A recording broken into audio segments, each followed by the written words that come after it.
ko po alam kung anong tawag sa kahoy na to. Pero sabi ni na auntie, yan.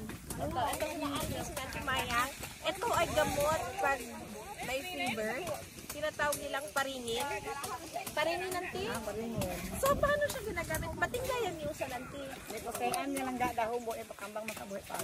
So, nikosean niya, ubos, nilakatan na. Lakatan niya, ubos, ni bila-bila, and then, ni pakulo niya mabuhay paso. Ubos siya buhay na iinom. Okay. So, yung tubig niya, yun yung iinumin. Ito po siya, tignan niyo. Bismillah. Okay, auntie. Taguon, bibang kang kamuon. Yan, inom.